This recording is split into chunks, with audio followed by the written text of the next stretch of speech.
phone size.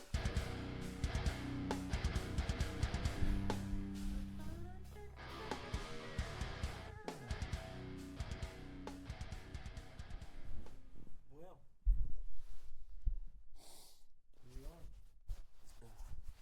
with this guy. Hello. So just quick, get all the awkward crap out of the way. Like, what band you play for, bands you play for, and just you got any stuff coming up and all that kind of introductory stuff. Yeah. My name is DJ.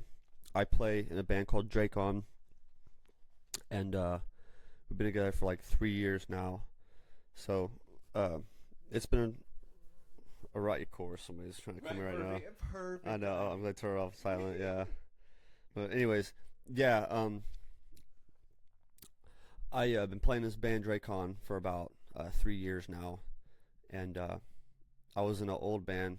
Well, I say old band. My old band before that was called Blackthorne Elite, and as you know, Yeah. and the scene here is known as that I was in that band for like 10 years, Yeah, right? Wow. So yeah, oh yeah, and you've seen us go from small, like real small, like venues, Bars, yeah, the Diamond and stuff. yeah, and doing that and getting to open up for, big acts such as like Devil Driver and Ginger and That's when I was you know. always so like salty. Like, bro, you got over for Ginger? Because I think at the time you weren't Yeah, necessarily. I didn't even know who they were at the time. Yeah, I was flipping. And just like, you and my old guitarist Danny knew who they were, and he was like, "Oh, dude, Ginger," and I was like, "I don't know, I know, "What, dude?"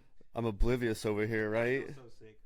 I'm just proud to like say like, hey, my friend opened up for Ginger. I think that's just sick, man. And they're nice people too. I didn't get to meet Tatiana, but I got to meet the guitarist and the bass player, and I don't remember their names, but so I'm a Ginger nerd for people who don't know. yeah, Roman and Eugene. yeah, those guys.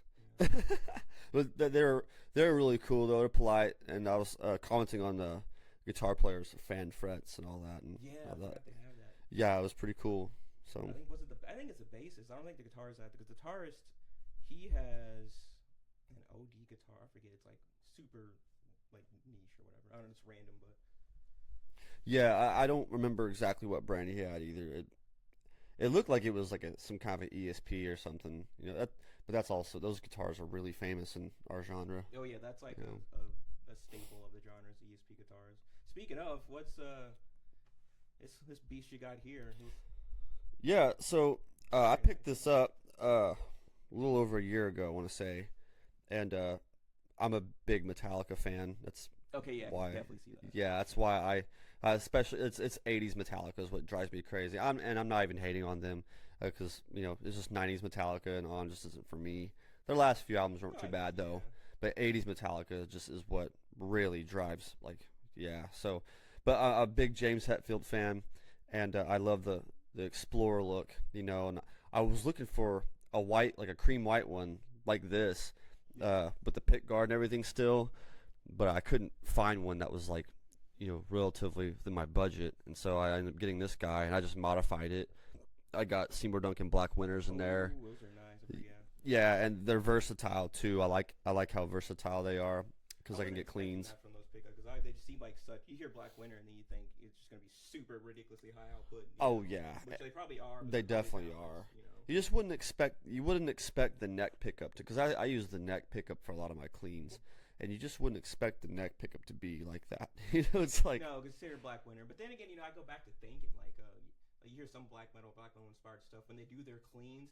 It's always like in a creepy style, but it's always like a sparkly kind of, For sure, yeah.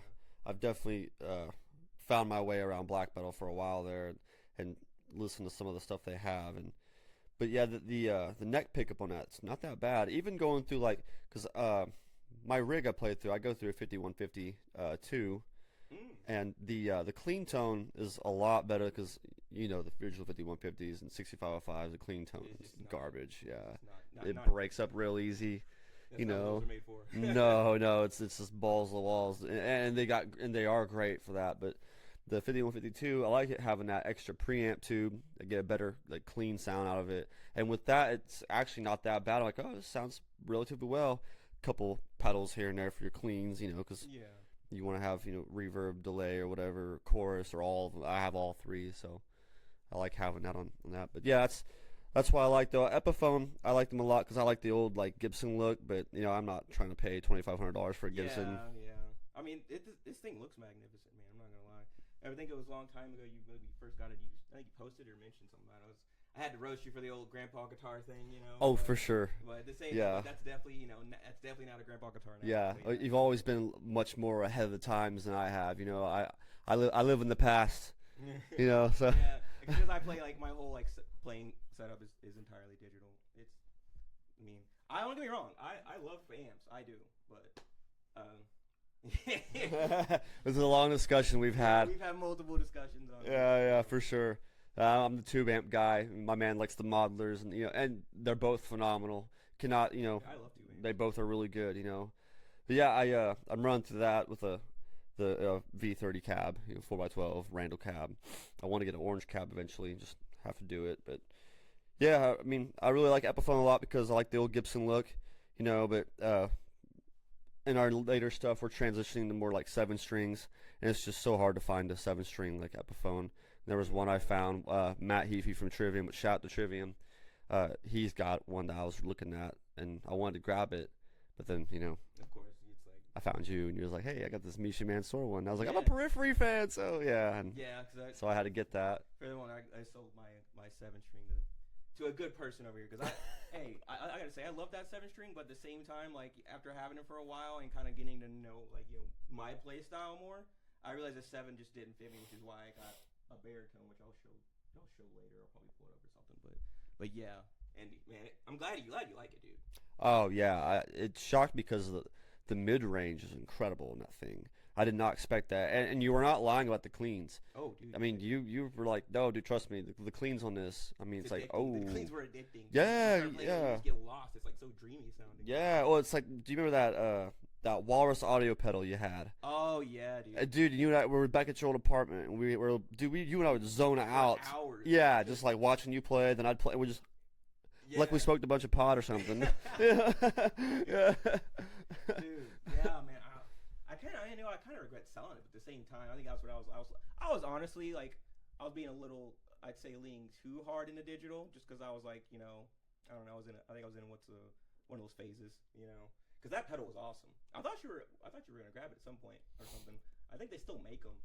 Oh yeah, what's actually? Oklahoma, aren't they? I think Walrus Audio. I believe so. I think they're based out of OKC or Tulsa or something. I might be wrong. I might be talking up my ass, but no, they what's crazy about that pedal, back to the pedal, is that my bass player actually has one. Like the same one? Yeah, the same one. That's great. He has the same. Yeah, because I turned him on to it because I was like, hey dude, it was like my boy Dante had this really nice Walrus audio pedal. And I was like, you should really check it out. And then he got it, and I showed him like with guitar what you can do. I was like, yeah. And he took his bass and started doing stuff with his bass, and I was like, well, all right then. I think I've seen it all. He probably got lost in it too. Oh yeah, well he likes that, Oh yeah. And my band, we definitely we do cleans a lot in my band. And Drakon has a lot of cleans. Like Blackthorne wasn't as much cleans, but yeah, this band Drakon is much more. It's just different than what Blackthorne was. Just a different style, different genre, different people. Different attitude. Yeah, the whole thing's different. And you've watched. We've watched each other through the years and the scene here, and how it's changed. And yeah, you've seen how. I like how you've like you said back in the day, a long time you were. You've always metalcore's always been like a firm part of your style.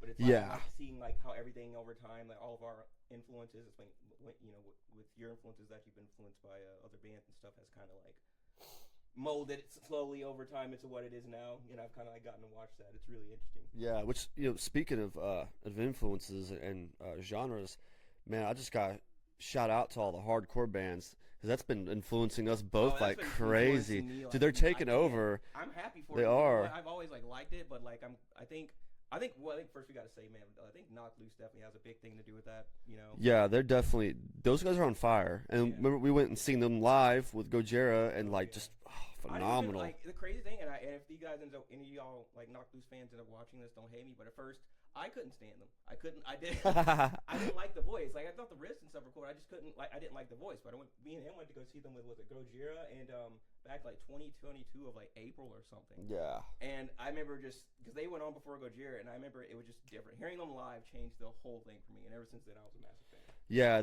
there's just something about the way they. I mean, I don't know, man. Them and first hardcore band I ever really got big into I'd say would be Amir. Just because, and they have like a lot of, what I liked about them is that they have like metalcore elements into their music, but they're like the first hardcore band, like because hardcore's big from like New York and all that, and that's where they're from, and listening to them play, man, and then having some of the metalcore elements, I was like, ooh, like this is what I'm looking for, but then like here comes Knock Loose from the South, and it's just like, nah, listen like, here, the South got something to say. It's just so filthy and like this. I don't know. I think I was kind of like dissecting like what I like about certain influences, certain bands, and I think we all kind of do this as musicians because I would get bored and just be like, what do I like about this? And I think with hardcore, it's like usually it's just like the simplicity of hardcore is kind of what makes me like it the most. I think.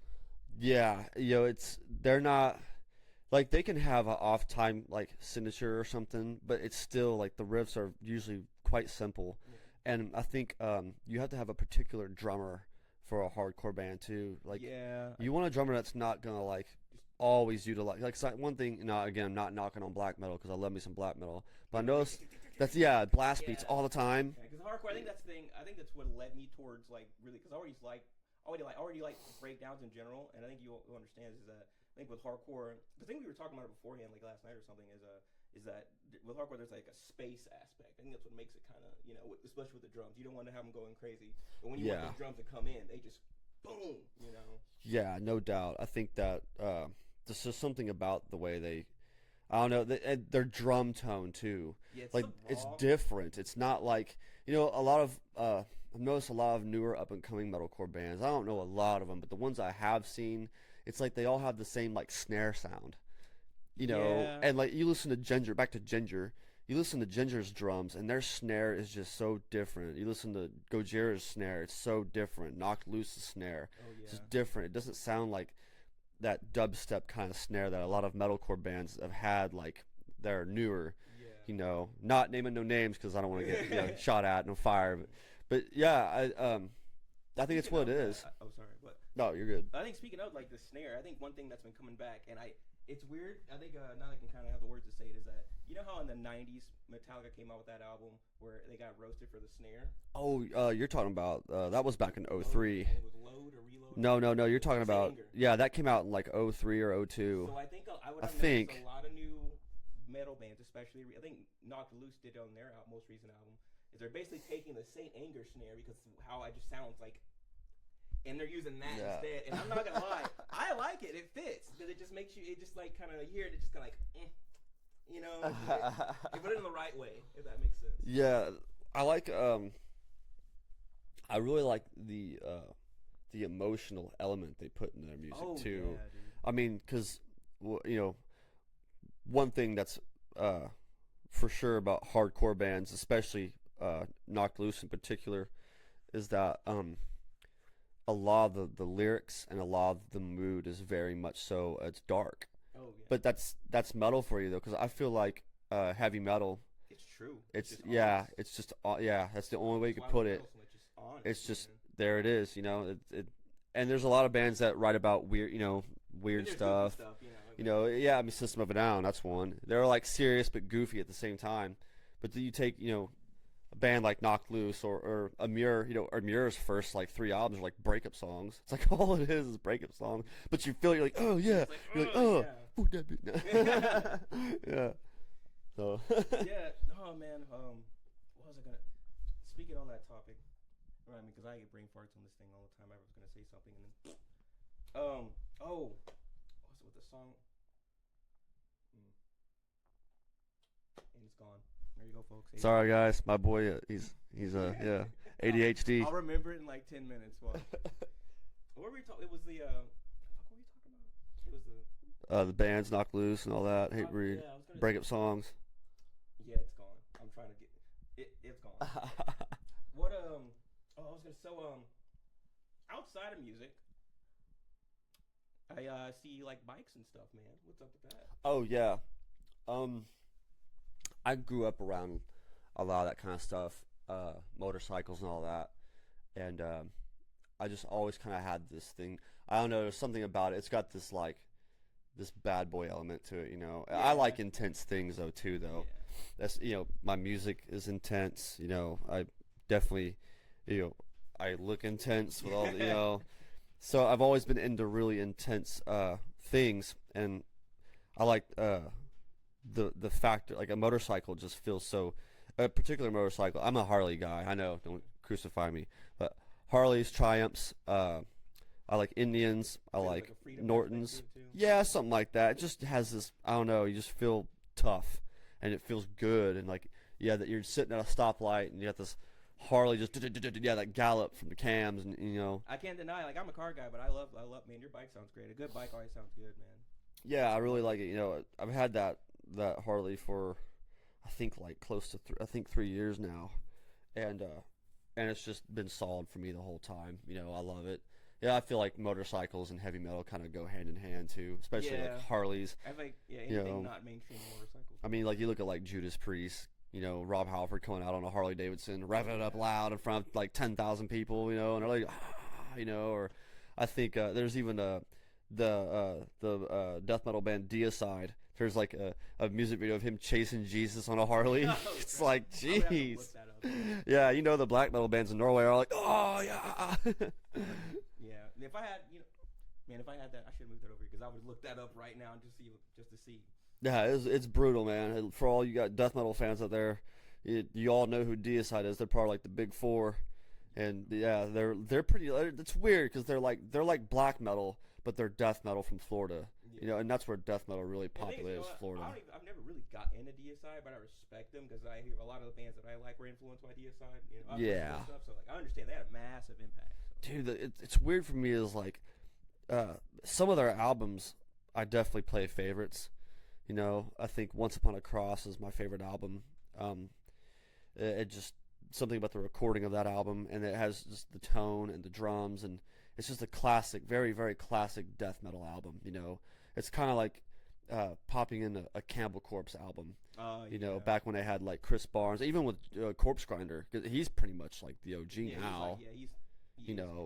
He's the OG. Chris Barnes, but Yeah, for sure. Because I mean, like, he went and did his own thing, 6 Feet Under and all that. I think Ola England actually went and played. He was in 6 Feet Under. I think you're right. Yeah, it was just wild to think about. Totally like, wow, man. It's the Haunted, I think, isn't it? The Haunted, yeah, and I think there was another one he had, but he does his own thing too. Which shout out to Ola. So, but yeah, good stuff, man. Yeah, dude. Yeah, I was always interested, like,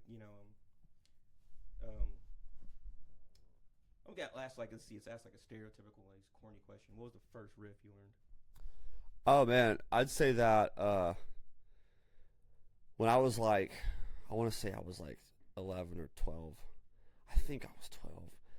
I don't remember. It was like somewhere between 11 and 12. I was one of those ages, and my dad, he played guitar for a long time. Growing up, he always played guitar, and there was this. It was a cheap, old, like, super Strat style guitar. It was called a Memphis, and it was fire red, like a gloss fire red it had the ebony fretboard, and it had black pickups, black pots and all that, and knobs, and it had this like just heavy metal look to it that I liked.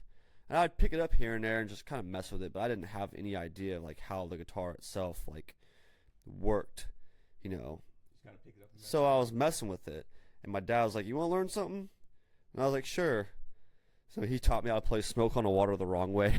but that's all it takes. That's the riff that I learned, honestly, with "Smoke on the Water." I think. Yeah, it just took me, Yeah. And Deep Purple, man. I mean, that was back then. That was heavy metal. Oh, yeah. It was Deep Purple, Black Sabbath. 60, late 70s. Yeah, it was like early 70s, late 60s, something that era. Because Sabbath came out in like 68, I think. 68. Yeah. I always thought it was 70, but no, that makes sense. Well, that's where they dominated the most, is like the 70s. Yeah, I mean, because Sabbath, Deep Purple, Zeppelin, those guys were all like dominating, And again, back then, that was like that's heavy. Yeah, that was hard back then. You think of it back then, because back then most people were listening to. At least, or you listen to a lot of jazz or swing or something, yeah. And then you hear just like country and gospel, just like and just like long doom power chords and shit. And the recordings don't do them justice, because you watch them live. Anybody who's seen them live, they're like, listen, man, like those recordings are great, but when you see them live, you feel it. You feel the bass, you feel the kick drum like you would on a metal record. Dude. It's just different for them back then. But yeah, back to what you were saying earlier. Yeah, I smoke on a water. I learned how to play it the wrong way, and then my dad had friends that'd come and go here and there that played guitar a little bit, and there's this kid he had coming over. I was a kid at the time. I was only like 11, 12.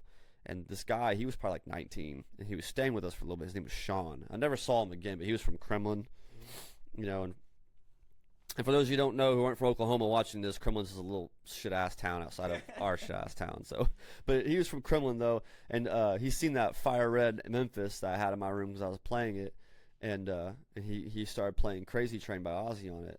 And I was like, oh, you need to show me that. How'd you do that? And he was also playing it the wrong way, but he showed me it, and I was like, oh, so that was the second riff I ever learned, and then I just took it from that point on. It was history. Got me thinking that I think I probably learned it wrong too, because I tried to learn it by ear, and I thought I learned it, but now it was probably wrong, because I played it all on the top string, and to my untrained ear at the time, I was like, oh, I think that's okay. I think that's what he did, is he learned it by ear, and then like he showed me how to play it, and I was like, dude, this is lit. Like, okay, and I just kind of took that and just ran with it, and then I put in.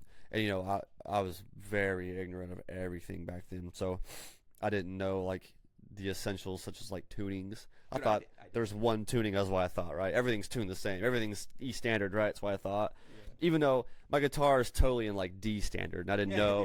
Dude, I thought, oh, way. Don't feel because I was like, I didn't know. God. It was a long process.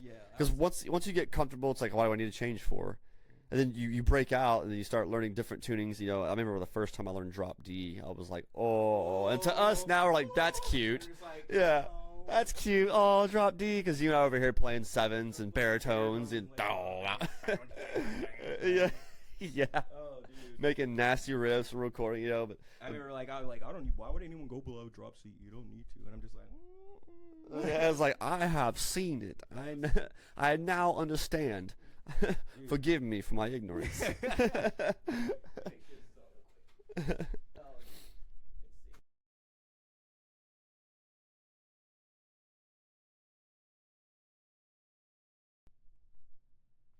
That's all right. He'll cut it out. Don't worry.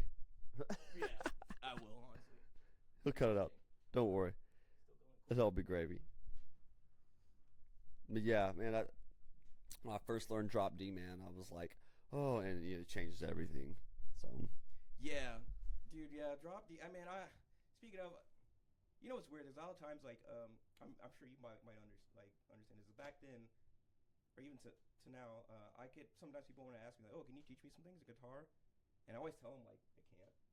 And they're like, why? What do you mean? Oh, yeah. But I'm just like, well, like at first I didn't learn like the proper way at all. I didn't I just had a guitar. My stepdad gave me a gift when I was like 13, 14, and I fucked around and found out. That's exactly what I did. Yeah. I didn't. Same here. I think that's like most of the musicians in the scene here in Oklahoma. Like most of the musicians here in Oklahoma, especially in our town, in our music scene here, I'd say 98% of our musicians here are all self-taught. Yeah. They might have learn little tricks as they got older.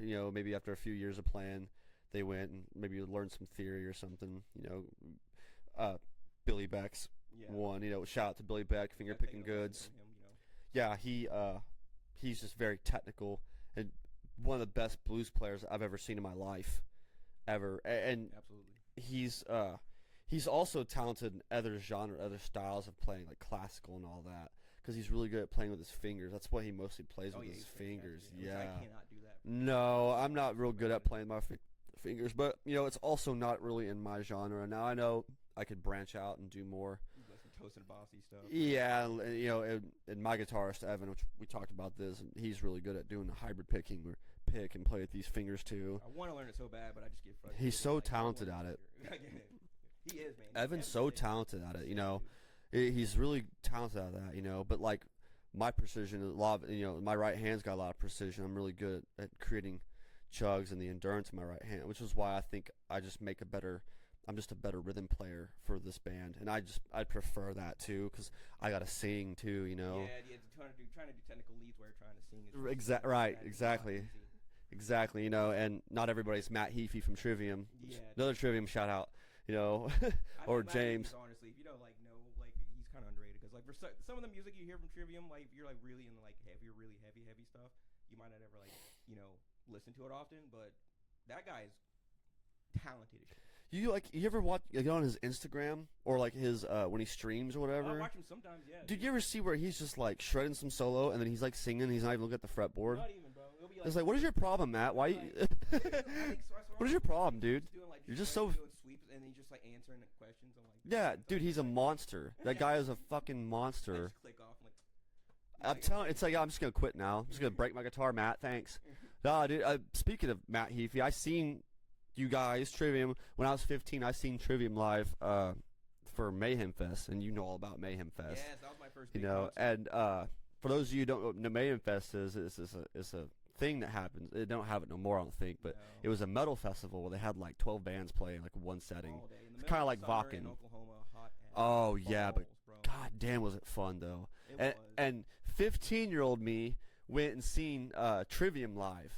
And I think this was long after, a few years after the Ascendancy album. So I think it was Shogun. I think the album, or I don't remember. I'm very bad with the albums of Trivium. So sorry, don't hate me, Matt. But I seen them play. This was when Matt had like long hair and he had a white shirt that said "Take their fucking heads" on it.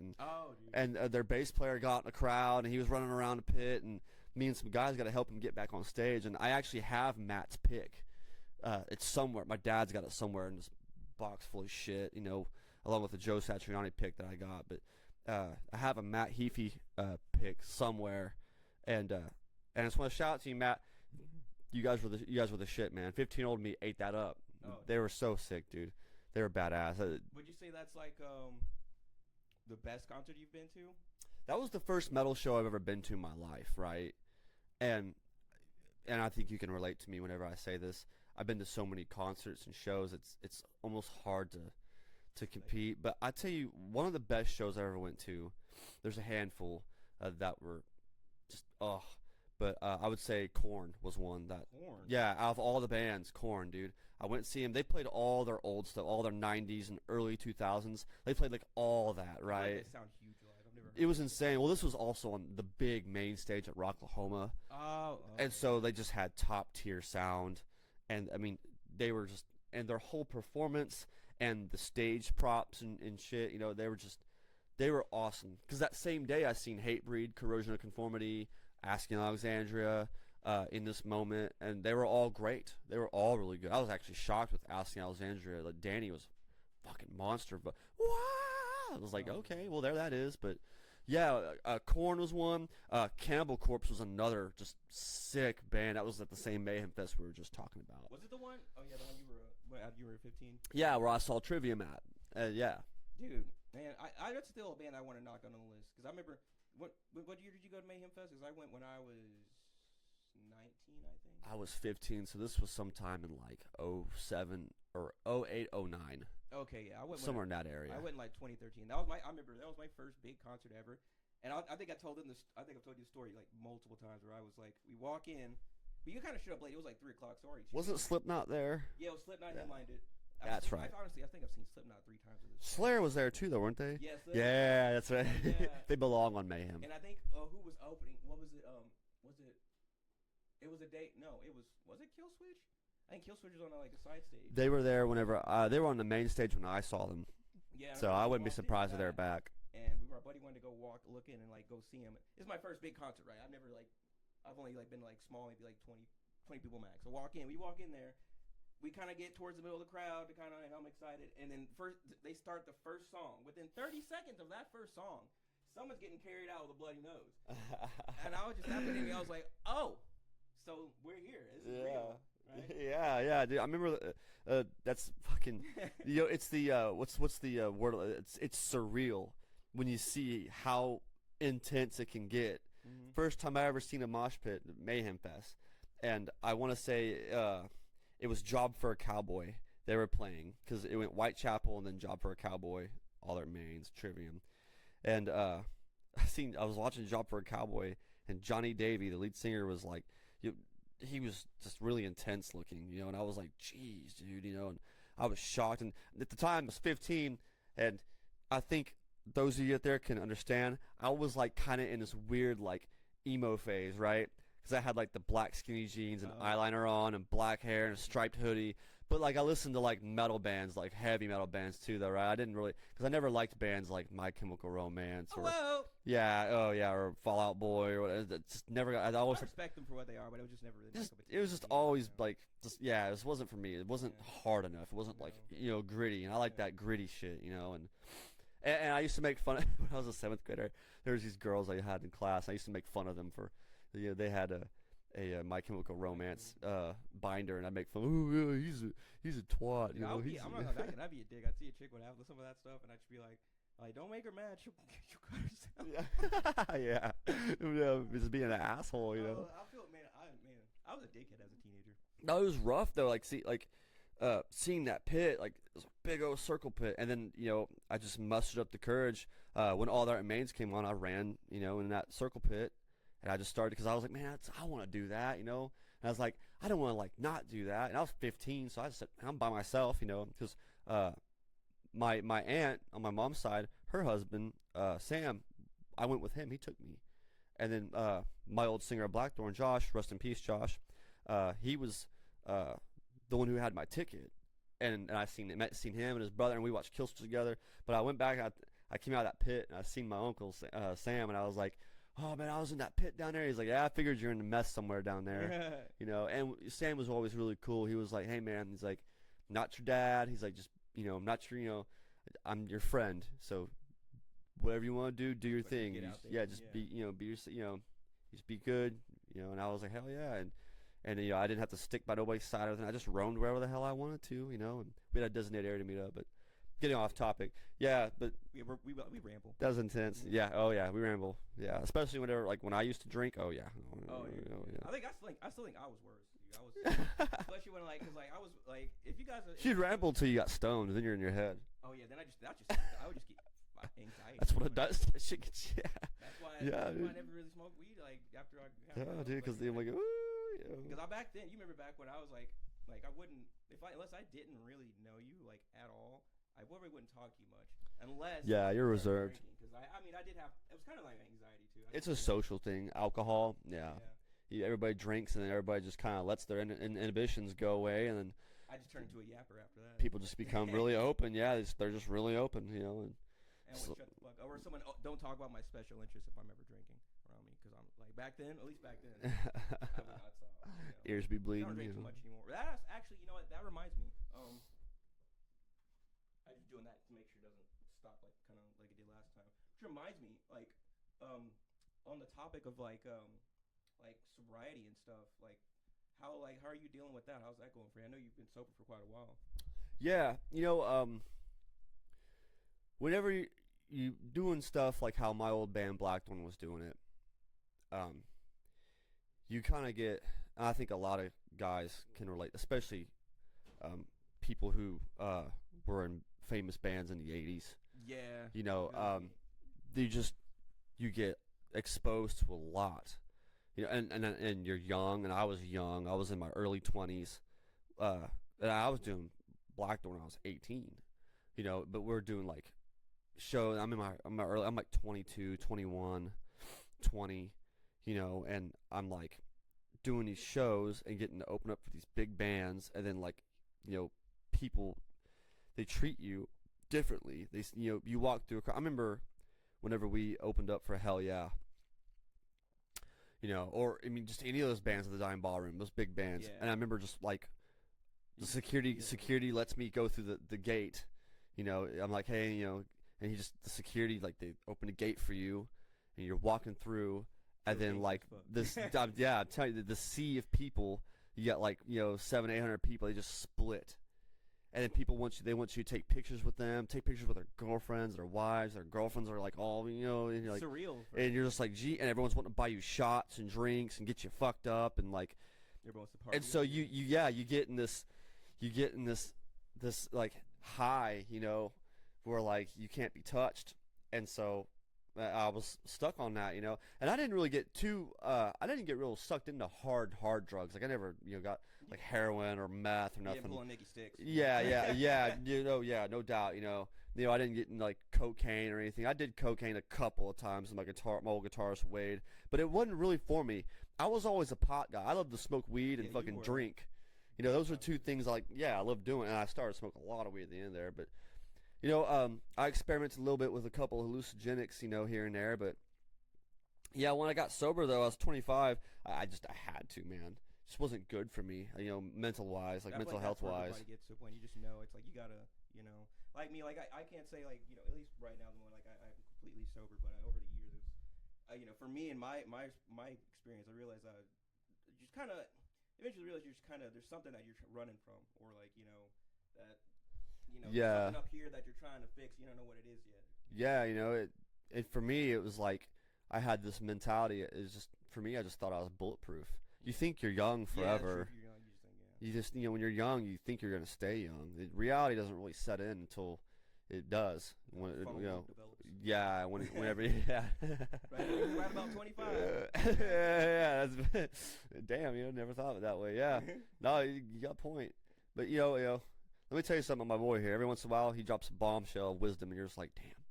Sometimes. But occasionally. Sometimes I say some dumb shit though. But yeah, I mean, I got cleaned up and. It just made writing a lot better for me. I was more clear-headed, singing especially. Were you like kind of nervous about like how your sobriety would like affect your songwriting to a sense, or would it never really occur to you or anything like that? I think what I was more nervous about, I would say I was more nervous about it affecting my performance live, cause like performance anxiety. Kind of? Yeah, being sober, I knew that. I was gonna, because whenever I wasn't sober doing shows, I was smoking pot, and the problem for me, when you smoking pot, you get high for you on stage, it wasn't really all the mental part. What it was is the physical part. Your vocal folds. It just for me it dried them out. You can drink all the water you want. Yeah. That cotton mouth. It's a bitch. Yeah, it's a bitch. That cotton mouth, man. It takes out your vocal folds and. You're trying to hit these high notes, and then you're trying to headbang on top. Yeah, and when you scream and sing, which I bet Jesse Leach and Matt Heavey can, vouch for me on this. But when you're screaming and singing, man, it's incredibly tough to do whenever you have a really smoky room, or if you smoke, it's not gonna be good. It sucks, dude. I know there's a lot of artists out there now that are actually like super big, who like they won't even perform at a smoking venue. Which is what I've noticed a lot of videos over the last. Especially here in Oklahoma, the last 5 years, since I started going to major concerts like 5-7 years ago, that most of them have either completely went non-smoking or they have a dedicated like smoking. I love it. They won't let. They might let you get a little vape puff in, but yeah, I love it. That's it. I love it. I think it's a good thing, honestly. Yeah, it's. I like it that way. As an artist, I get it now. So. Yeah, it's because my uncle Jason, he performed for a long time, and he didn't like get famous or nothing. I'm not even famous or nothing either. I'm just. But but from all the experience is what I mean. Yeah. His experience, yeah. But he was telling me about how trying to sing, and he doesn't scream at all. He just sings. I do both, so that's even more hard to do when you're trying to do both of them.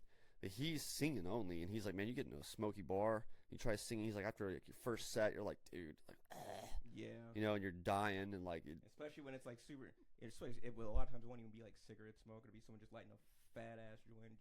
Yeah, or the combination of both is just. Oof, dude, that's and it starts getting in your head. You're just like.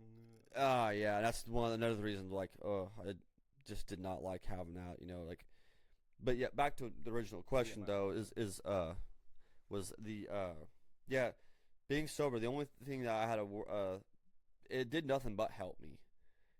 That's all it's done. Is help me with my performance and everything. I noticed I had a much more clear mind. about what I want to do, what I'm trying to take the band in, which direction.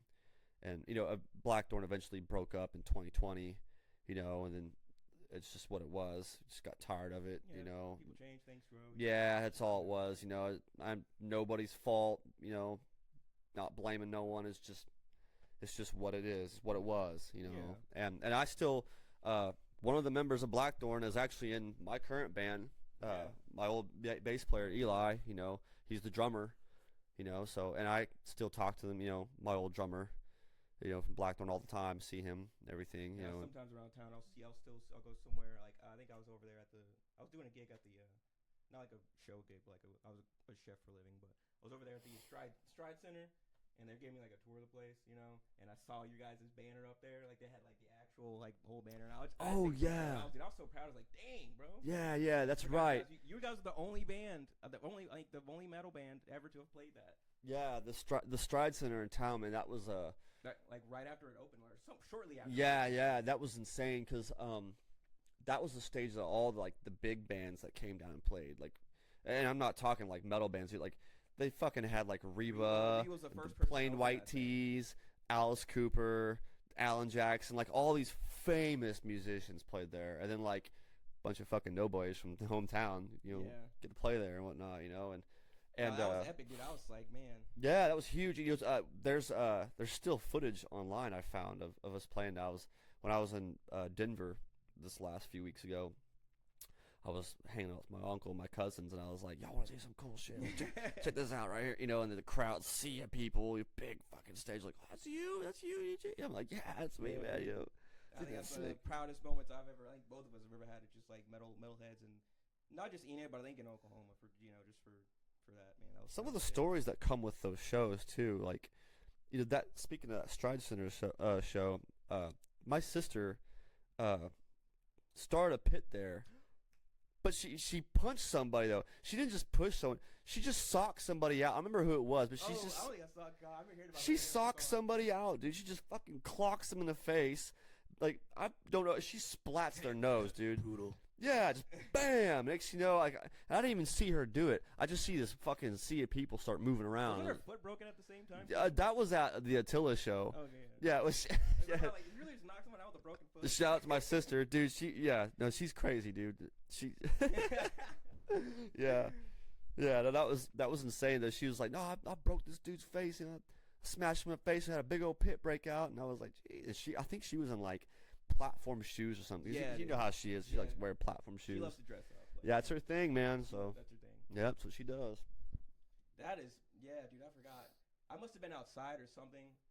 Because now you bring that up, I remember that happening. But I was like, I don't think I was there. But I think that was also the time when I was entirely too far in the sauce because I was just drinking a lot at that time. Throughout those few the years between like 24 and like 27 is when I kind of went. Yeah. You've been through a lot. Yeah. You've been through a lot because by the time you hit 27, you lost your dad, and that was a fucking rough deal, man. And for anybody that I feel bad for anyone where like nowadays I hear someone parent and I just fucking like, even if I don't even know them that well, I'll end up checking on that person like 6 months later because I'm like, now that I see like that made me spiral. I didn't know I was spiraling at the time. It was like 6 months just later. Trying to cope. You're just like, so. Yeah. You guys were there with me for that during that whole thing, like from like the second that I knew. So. That was rough. It was just a difficult situation. It just truly was. Yeah. That's all I could say about it. It just truly was a difficult situation, and I just thank you guys for being there because it was just. Yeah, I don't know what you would have done.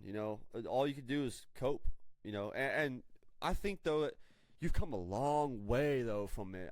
Like you come from a long way. You went from having like being stuck with a car that barely ran and a shit ass apartment to actually having a nice place and having things that you'd like and be able to get gear and live a comfortable life. Like you're able to really hone in on that. Yeah. And you needed that. I did because that's like for me, it's one of the things I realized is once because there were some things that happened during that time that made me kind of made me look at things differently. And once I got to a place, it was before I was here and all this stuff. Is that I tell people that you can't. It's hard to it's hard to like get things done if you're just trying to focus on breathing. You can tell people they need to do this, they need to do that, but they're just trying to keep their head above water. You can't. Someone's gonna be like, hey, you need to calm down when you're in the middle of the ocean. You don't know how to swim. You're just like, get me out of here. Yeah, because you got all these factors like your emotions are one. Yeah. You got these emotions that are they're not new, but they're intensified to a new feeling. If that makes sense. The sauce wasn't helping either. With yeah. Oh, yeah. You mix that because that's a depressant, and the next you know, you're impulsive, and then you start doing shit you wouldn't normally do. And I'm already naturally impulsive because if you guys don't know, I can't tell. I'm ADD like a motherfucker. Like I diagnosed. So you add some other things on top of there, and for sure. Oh man. Oh, what was That's what I wanted to talk about. That too. So. Your shoe game. Oh yeah. Where did that come from? Because I remember, you was always kind of a shoe guy, but then I just, the last few years, I think you've really been diving into it. I was just wondering. Yeah. I'd say that, man. So I've got a serious passion for hip hop as well. I love rap. Yeah. I get big into to rap music and the lore of it, and who's who, which genres what. Dirty South rap, West Coast rap, East Coast rap, who's what, and all that, all the things. Oh, yeah. And I think you're into rap more than I am these days. Huh? I absolutely love me some rap, and I listen to it all the time. Rap and metal are the two genres I like a lot. I think the reason why is because they're very similar, because they're both hated on by mainstream music a lot of the times. They're both very vulgar and truthful in a lot of ways, and both people come from poverty. Yeah. Metal artists, rap artists, they all they truly do just. It's poor people music. Yeah, it's poor people music, man. I swear. But the shoe game though has always been strong with them though. Like with metal artists, they don't really pay attention to the way they really dress. They just like black on black on black. That's what I like. Yeah, exactly. Black this, black that. They don't like white T-shirt. Fuck is that? But I'm kind of a I don't know if flamboyant would be the right word, but a very flashy individual. I like to be very flashy. If you guys seen my Harley, you'd understand chrome and candy paint. And I don't think you guys understand. This guy, like 90% of the time, he is fresh as fuck. I mean, like just swagged out, bro.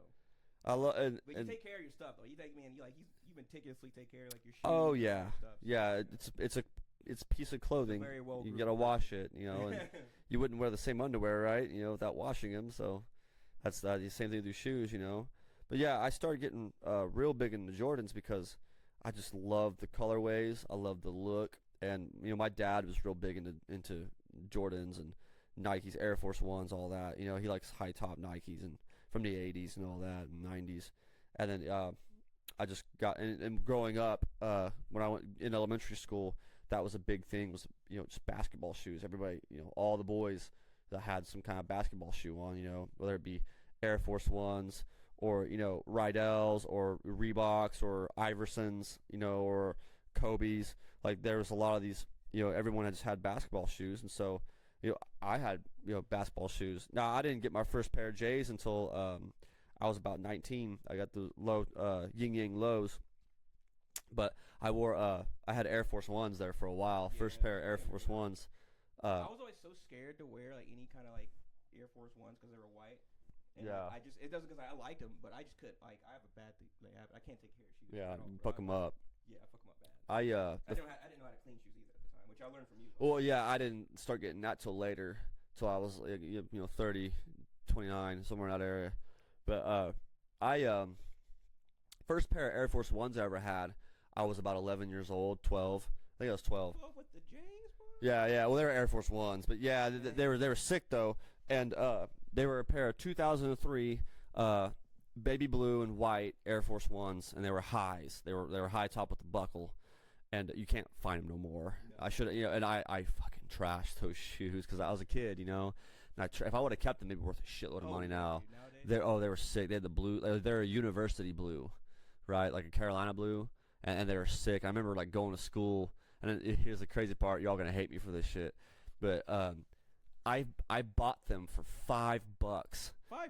$5 at a fucking thrift store, the Hope Outreach thrift store. Hey, did someone get jacked and they just tried out some They happened to be in size 9, and I was like, oh shit, and I'm like 12 years old, like. So I ran home. So fast. I was like, Mom, I was like, let me borrow $5. She's like, why? I was like, oh, there's these shoes I want to buy. I really want them. $5. She's like, okay, well, here you go. I hauled ass, and I knew what they were. And I was like, I gotta get there before some other dickhead gets there and steals them, right?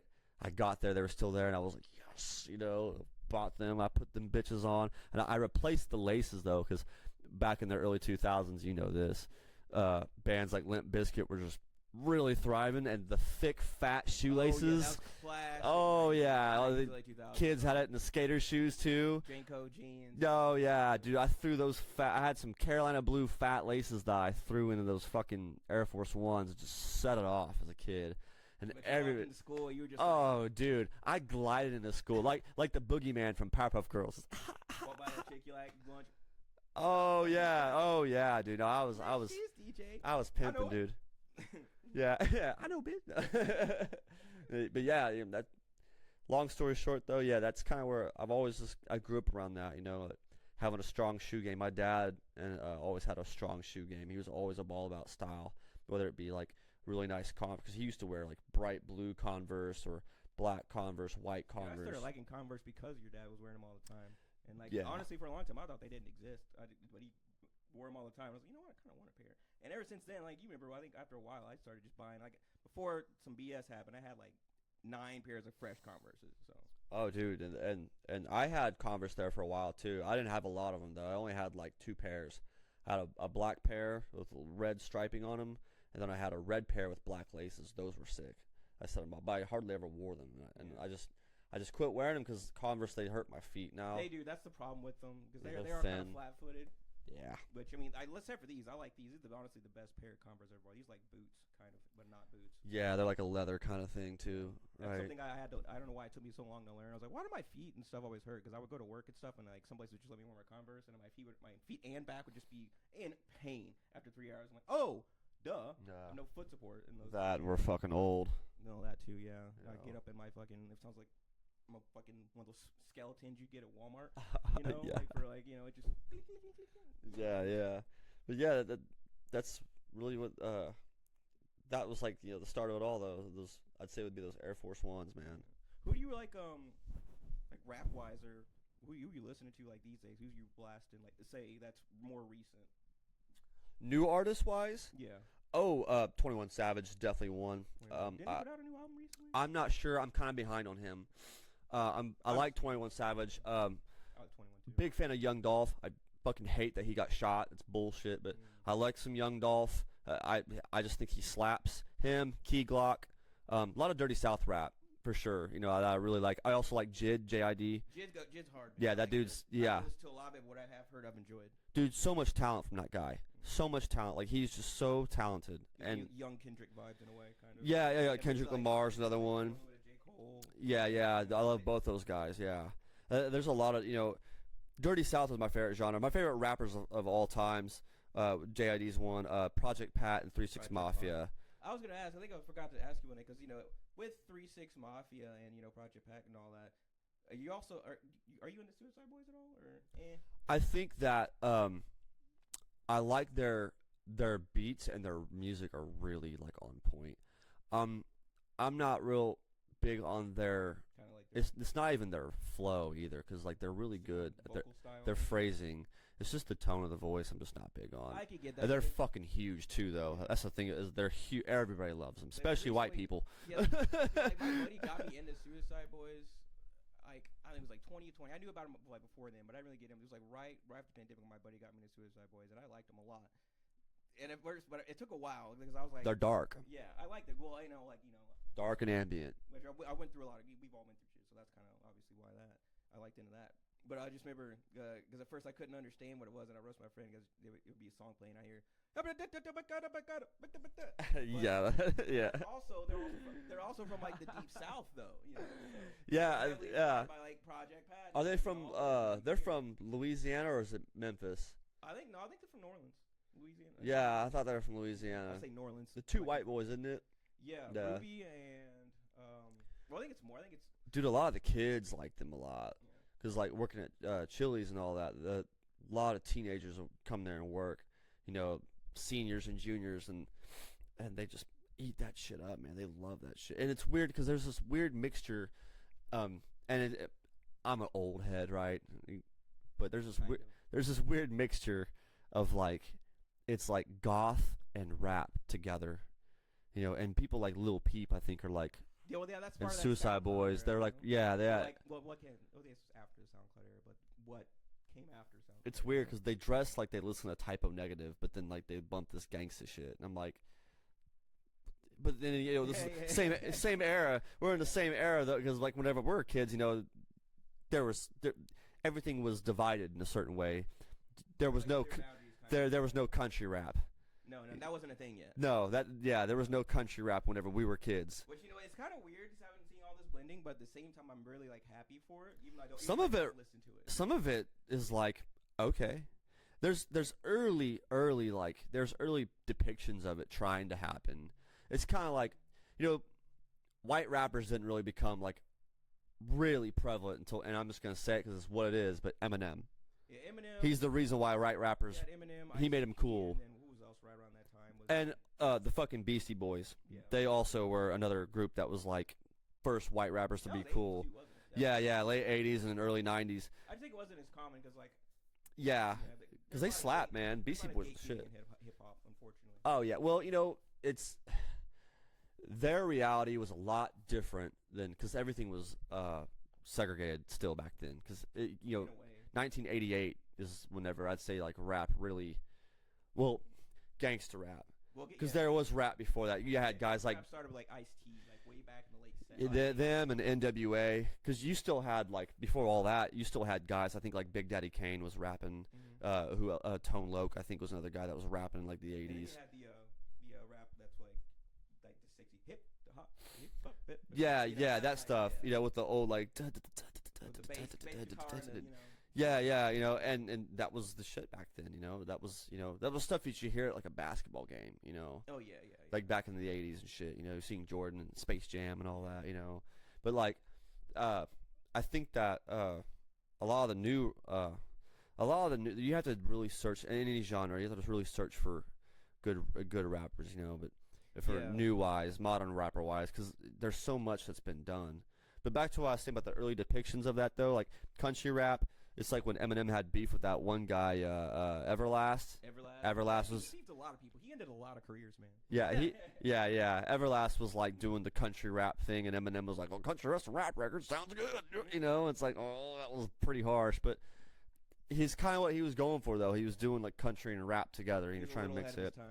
Yeah, people just weren't ready for it yet. And then now you got fucking Moneybagg Yo with Morgan Wallen, you know, doing. Yeah, and I think there's just back then there was just so much gatekeeping. Now I think gatekeeping was the wrong thing. I think there just wasn't, since there wasn't stuff like social media, people weren't getting exposed to things. Oh yeah. And what they were exposed to, they were at the victim of like just basic mainstream media, which is a crock of shit most of the time anyway. Big time, because you know the problem with, this is so stereotypical, and I hate saying this, but I think there's truth behind it, and I think people hear me, but they don't listen to me when I say this.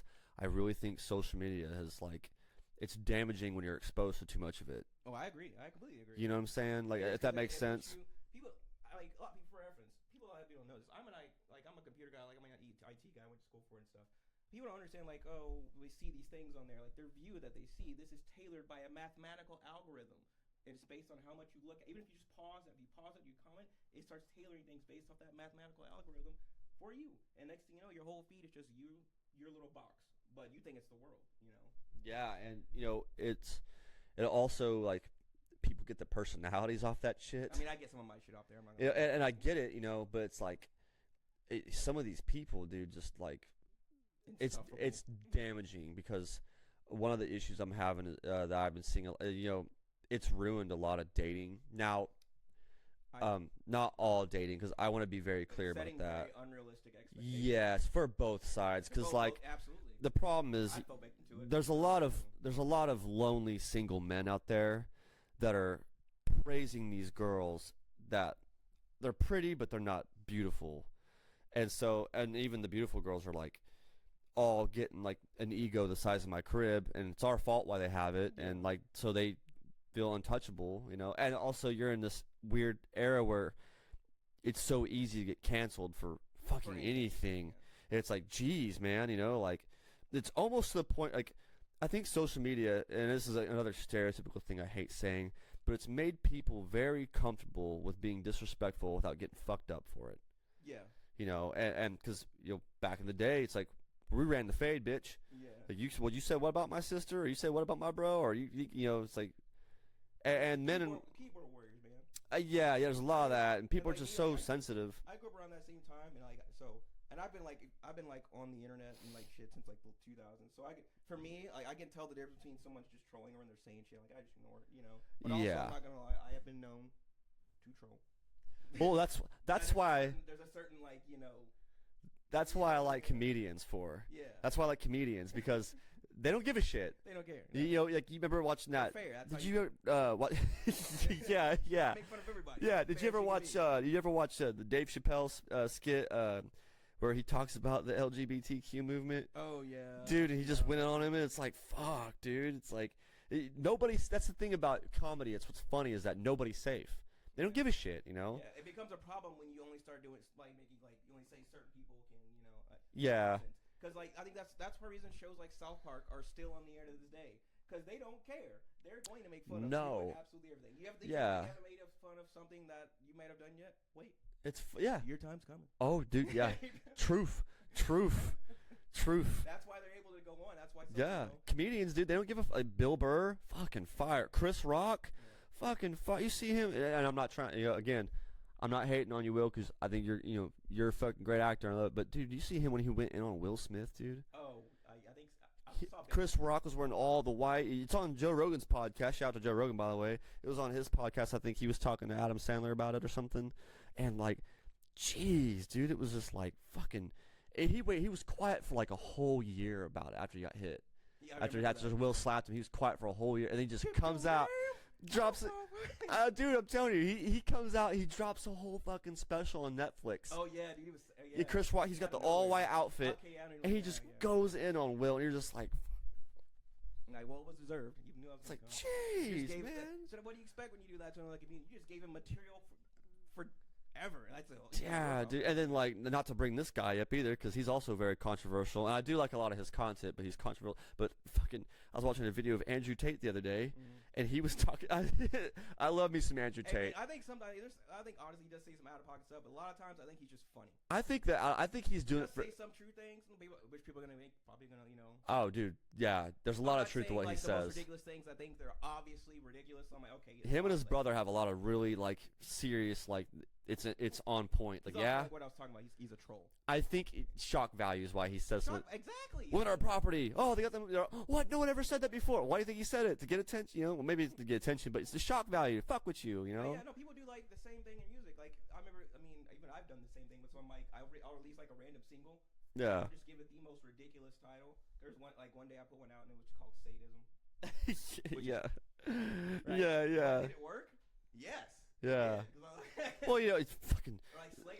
Yeah, it was.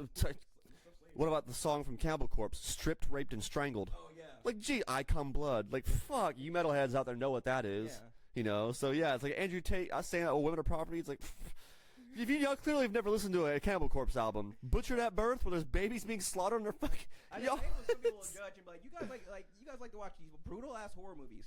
But you get mad at me for watching horror music? Oh, dude, yeah. What's the difference? Girls are psycho. I was like, yeah. Girls are psycho. I mean, I watch more psychological like stuff. Thrillers and shit. Yeah. Well, those can fuck with you more, cause like watching like demon films and all that, or like, you know, it's terrifying. Yeah, it scares the fuck out of me, but nowhere near like the psychological, like the Devil's Rejects, or you know, like even that movie, The 31. You know, you got those two guys who are dressed up like clowns with chainsaws. I'm not scared of clowns, but it's like how they presented themselves. They've got fucking like chainsaws. Yeah, I'm not really scared of clowns, but You know, a lot of people are. I'm not scared of clowns though, but they have these chainsaws and like, and this stuff. Back to the Andrew Tate thing. It's like they say out of pocket shit, dude. Yeah, dude. It's like they got their chainsaws. And like we're gonna fuck all your holes. It's like what? And these chicks are like, what the fuck? It's like what? They fucking kill it. It's like no. Some of that dark humor. You know? Yeah. Oh, dude. Yeah. And Rob Zombie's good at that shit. I think you know who else is good at that? Hmm. Quentin Tarantino. Oh yeah, that's fucking phenomenal. So I think like all of his movies have some form of dark humor. Most of them. Wild shit going on, dude. Most notably that part in Pulp Fiction with where Bruce Willis finally. Oh, dude, yeah, Marcellus Wallace, yeah. Fucking thing on his mouth, and he's like, "Are you okay?" He's like, "No, I'm not."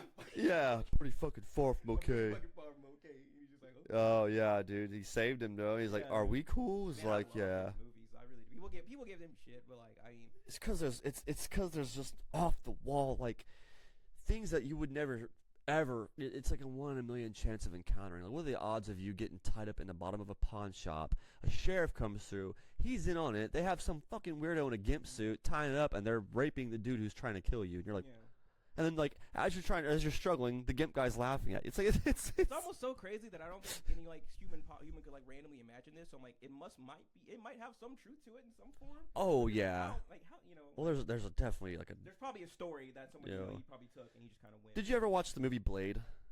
I haven't seen it. Wesley Snipes. Well, there's a scene in there where he's talking to Karen. You guys know what I'm talking about if you've seen Blade.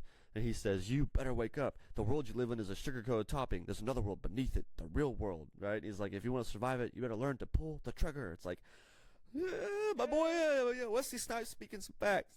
You know? Isn't he supposed to be? Speaking of Wesley Snipes, I think didn't he have a cameo or something in the new Deadpool? I haven't watched it yet.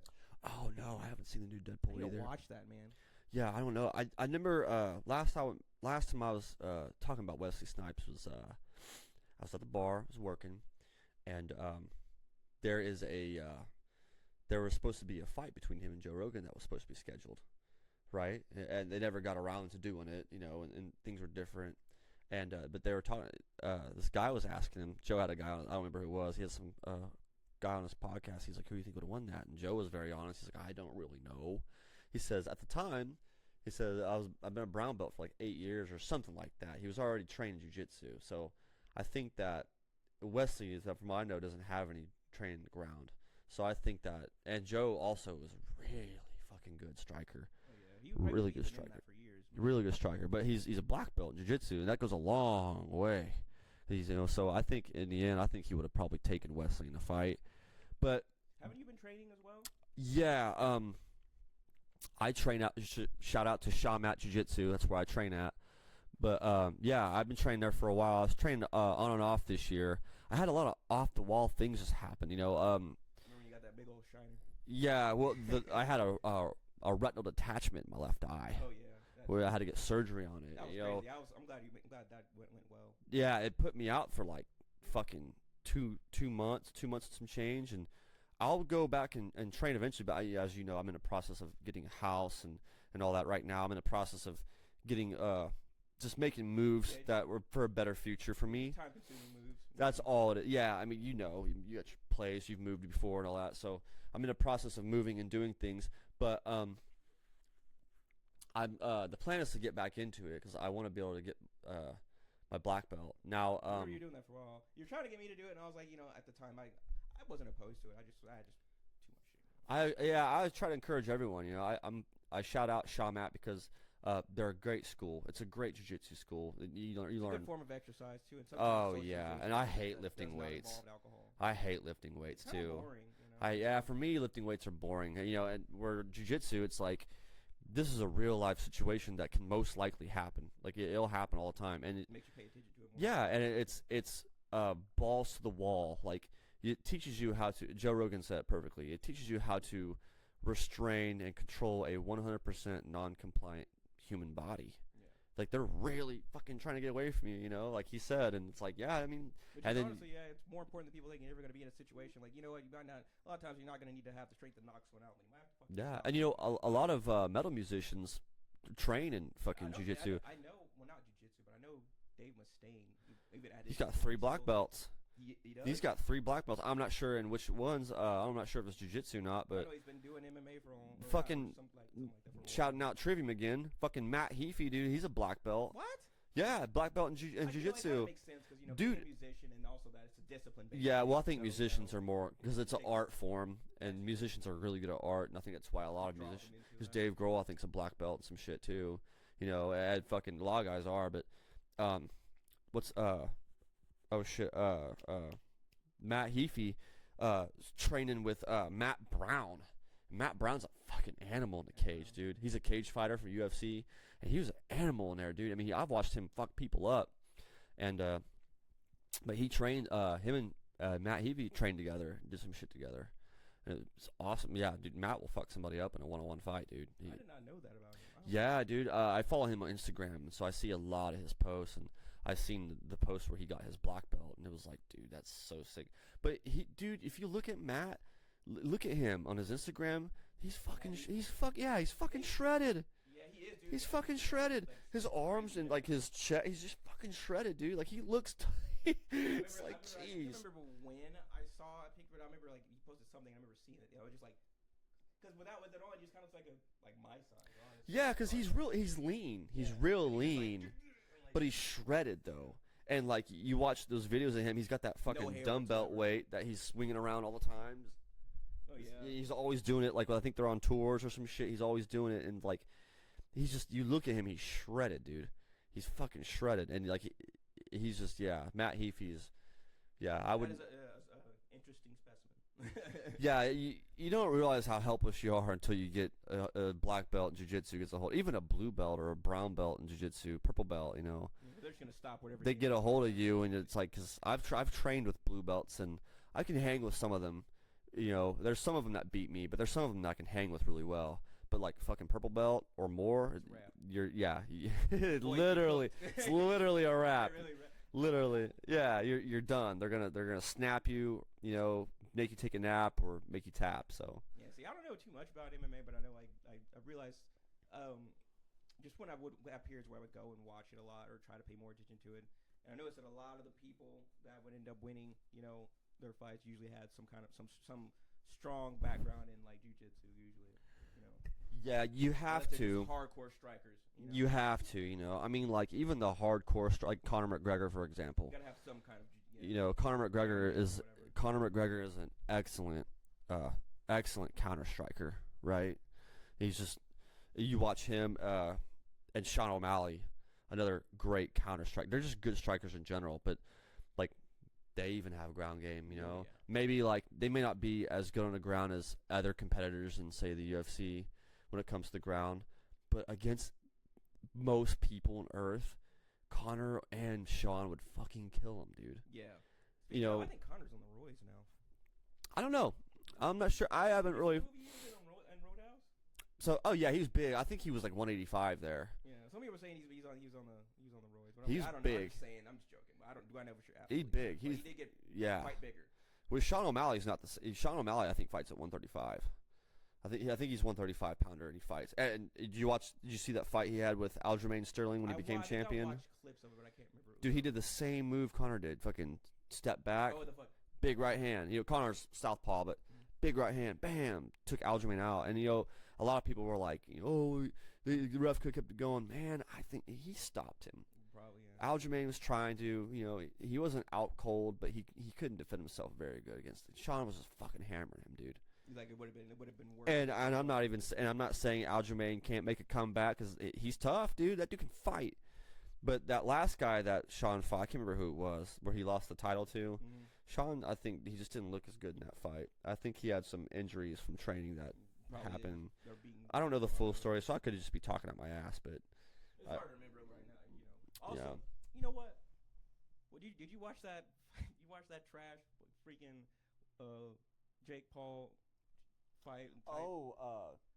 With Mike Tyson? That was such a finesse. I mean, I kind of knew it was gonna be like that, but I'm like, man, you just finessed like half the country with that one. When I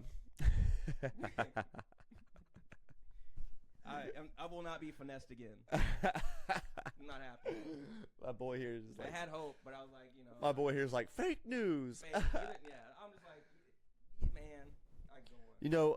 Tyson's old, yes, but like the way he was moving, I was like, man, I think something didn't make sense. I rooted for Jake Paul for a long time on a lot of his fights, until I seen the Tyson fight.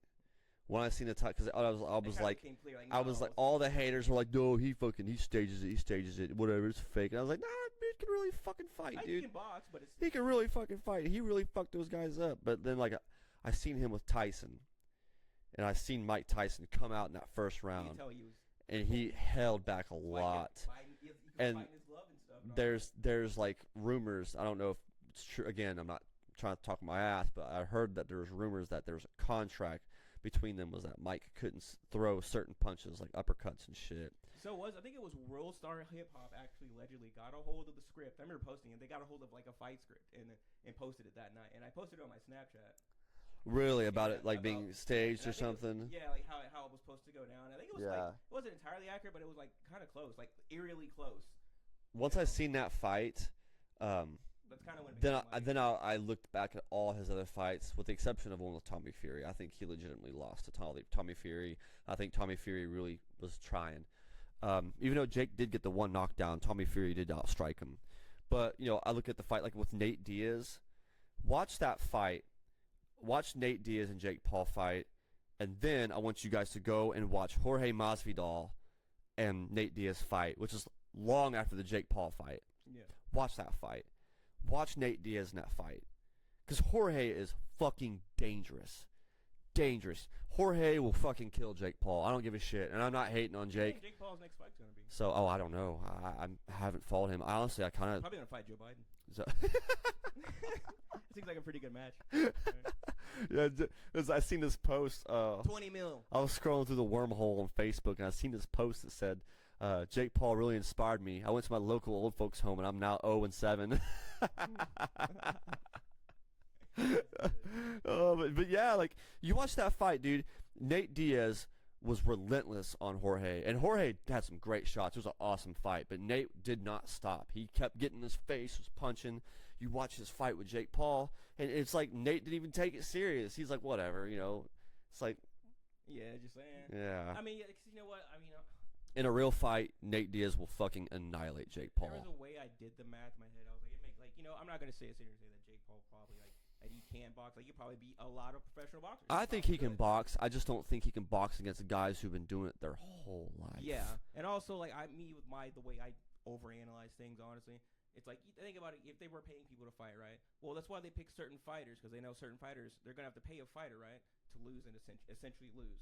But then that went, like, the attention from that fight should make more money than they have to spend. You know, yeah, marketing and all that. So it's like that, and that's why it keeps getting bigger and bigger. And like, well, it's like back to the McGregor thing. You know, I mean, one of the reasons why he was so like, well, sorry, it's my dog. One of the reasons why he was so like, big was he just knew how to. He just talked so much shit. He was just great. He just knew how to market. Yeah, he just talked shit. And when you're good at talking shit and you're funny, and you're marketing your fucking $6 million fucking whiskey company. He sold too. He sold it for $6 million. I want to say. I think that's correct. Fight again. He doesn't need to. So no, Connor. That's why he don't give a fuck. The fire's not there when you don't need to. Yeah. Well, he also faced some pretty fucking crazy charges. He had some rape charges against him lately. You know, and I don't know. Nobody really knows the truth. You only hear what you see, what you read on the internet. You know that.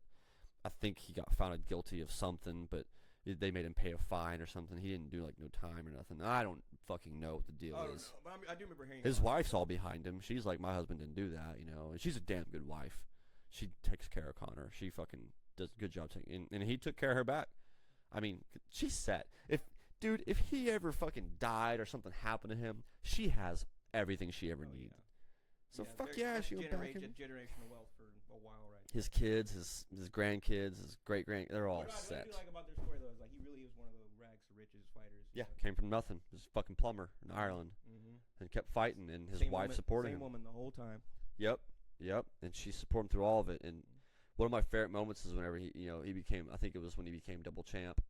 It was either he became champ or double champ, and he like broke down on fucking, and was like hugging his old lady and shit, and it was like, this is, it's like, it's awesome. I love seeing that with fighters, because when you're champ, you make a lot more when you fight. Yeah. Especially the more you win, the more people buy your fights. Yeah. And I wish I could have seen Dustin Poirier. Like I wish I could have seen him win the championship, man, because I really think he was something special. Still is. I think he retired now, but his last fight he had with Islam Makhachev, I think it was his last fight. It was him or Justin Gaethje, I can't remember. Gaethje knocked him out with a head kick, and Justin Gaethje is a monster. But he fought Islam Makhachev, and Islam is just an animal himself. You know, he trains with the Khabib all the time, his whole life, and y'all, I don't give a fuck what anyone says. Islam's a better striker, I think, than Khabib. I just think he is. Have like a son or not son, a brother. I know he's training. He started a training camp, didn't he? Yeah, Khabib's got his own gym and all that. I'm sure he got a shitload of money. I thought he was training some kind of fighter now that's like in there. The fighter that's coming out of that he's training that's in his camp is like big. I'm basing this off like random like headlines I'll see randomly when I'm scrolling now that I remember. But I don't know if you knew anything about that or not. No, I know that Vladimir Putin gave him a bunch of land and money, and he got paid from the UFC. Yeah, because he represented Russia that night and stomped fucking Conor's ass. He did. And it caused a big fight. What's funny though is Conor was talking all that. It just let's be honest, the boy got that ass whooped. Yeah, well, whenever Khabib was in his guard, smashing his fucking face in, dude, just beating his ass, and he's like, let's talk now, and Conor's like, it was just business, mate. It's like, but Conor, if it was the other way around, you probably wouldn't. You wouldn't have given a fuck. You'd be like, fuck you, and your fucking dad, and Conor would have just kept it all going, like fucking told his, but I mean, I don't know. Who knows what happened? When things like that, we've seen so much that you never know what's really going on behind the scenes. It could be, it could be simple like that, or it could be like super nefarious. It got very personal. That was one of the most personal fights the UFC's ever had. Yeah, because like people were the buses getting attacked and stuff. Yeah, that was a big deal. Charges got happened. I almost thought it was staged, which. Yeah, it was almost like like WWE pro wrestling. Yeah. It was kind of, It's funny. It's like that. I think a lot. You see a lot of these WWE fighters kind of they're going back to the UFC. And yeah. Quote me if I'm wrong. But there's like a contract where they're kind of taking a book out of that in a way. I think they're owned by the same company, UFC and WWE or whatever. I think they are. They're kind of taking like I think the UFC might end up being the thing where like. It's kind of built up story-wise like the WWE, except for the fights are real. That's it. Yeah, for sure. Well, I'm seeing that storytelling element in a way. One of my close friends, Brian, he's big into pro wrestling. He loves watching pro wrestling. I used to love watching WWE. That's what he loves. Every now and then, I'm not gonna lie. That's what he loves, dude. He watches WrestleMania every year. Every year he loves it. I can't get into it because I train in combat sports. So it's really goofy to me. To me, it's like soap opera for men. I mean, honestly, not it is. That's. But I like that. I like if you know that about it going in. I'm like, okay. Yeah. And I see them. They even take moves from like jiu-jitsu. Oh, we shut the armbar. Can't get out. It's like, if it's locked in, you're not getting out of that, man. Oh, we got the triangle, But I understand it though. I understand it. Yeah. I think I started. I wouldn't say I watch it now. But I'll pay attention if I'll see clips and stuff, and I'll like watch clips of it now because I feel like the last couple years they've kind of gone back to like this 1990s era where it's like they're not trying to be too soft anymore. It's kind of more they're kind of because the Attitude Era. That's the 90s era. Yeah, where now it's a bit more adult now. It was tough. The Attitude, because they had and stuff and all that. And like before there it was so like PG. I'm like, bro, this is like they had like fucking Stone Cold and Sting and all these Goldberg and Kane, all these classics, guys, because the Attitude Era was the best era of wrestling. It was the funniest era. I mean, back then. Tough, dude. It was funny. It's tough. It was fucking, in your face, and. Oh yeah. Yeah, Stone Cold was the shit back then, dude. Stone Cold was my favorite album. This random habit of always randomly going to like acting like a Macho Man Randy Savage for no reason. Yeah. Oh yeah, brother. I like the fucking thing that Stone Cold went into the ring, and he got the whole crowd going, "What?" Yeah. I drink some whiskey. What? As a beer. What? Then another beer. Yeah, dude. Stone Cold was just tough. Like. Ain't over till Stone Cold said so. That's right. Yeah, that's right, dude. He was tough. Glass breaks. Everyone's like, yeah, it was the shit. It's like, it's crazy. But nowadays you watch wrestling now, with all the characters they have now, it's like, dude, like. Fucking Brock Lesnar would kill all of those guys, dude. Brock Lesnar would fucking, and he's old now. He's in his 40s, but he'd fucking beat the fuck out of all those guys. If he really wanted to. I mean,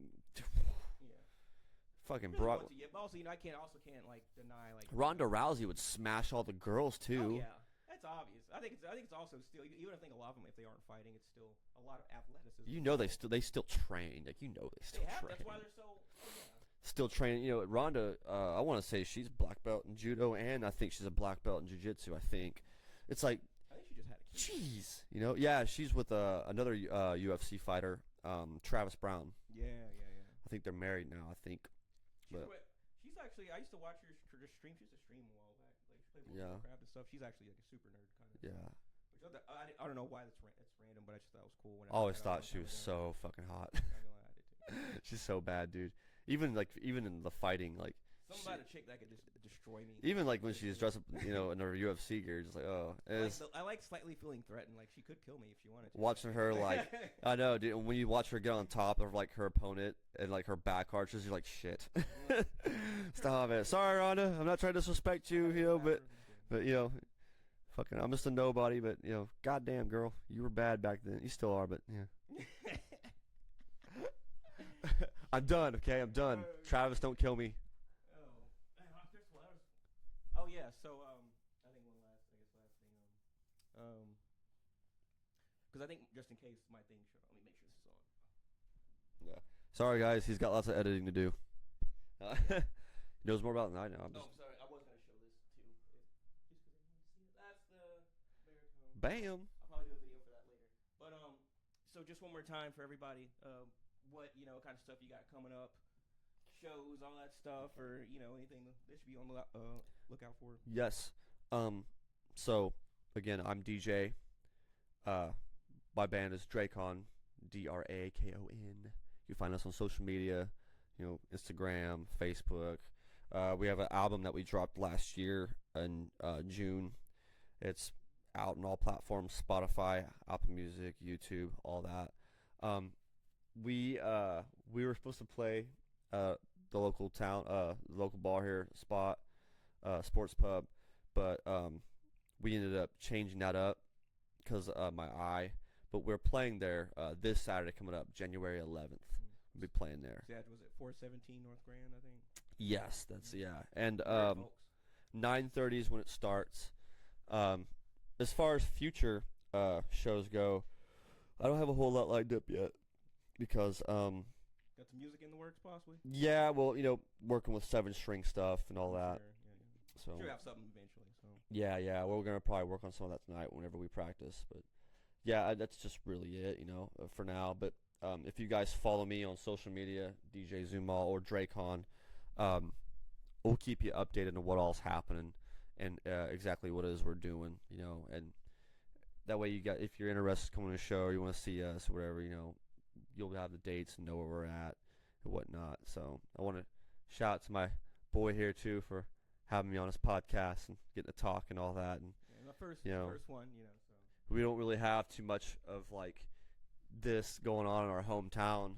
So he's really doing the metal community a solid by. Gotta do something, man. There's a lot of talent in this town, man. There really is. I think. Yeah, and I like that you're making a regional thing where you got people from Oklahoma or Kansas or Texas, you have them come through and come talk to you and just get to know people in different levels, Different levels, man, And like I said, also this is the first podcast. There might be a few mistakes, camera might be a little bit out of focus or something, but it'll get better. It's the first, the first of everything is usually not the greatest. Yeah, lots of editing to do. Lots of editing. Yeah, just that's all it is, man. Once you get everything recorded, it's all editing, But yeah, man. No, I mean, thanks for having me on here. It's been a pleasure.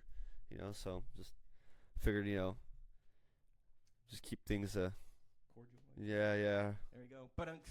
Yeah. So before you guys get off here though, take this with you. Yeah. But yeah, thanks again, man. I appreciate it. Of course, brother. So y'all like, subscribe, follow, more stuff. I'll do all that thing, and there'll be more coming. Yep. You're watching Oklahoma. Is it Heavy Oklahoma? Heavy Oklahoma. So you're watching Heavy Oklahoma. So.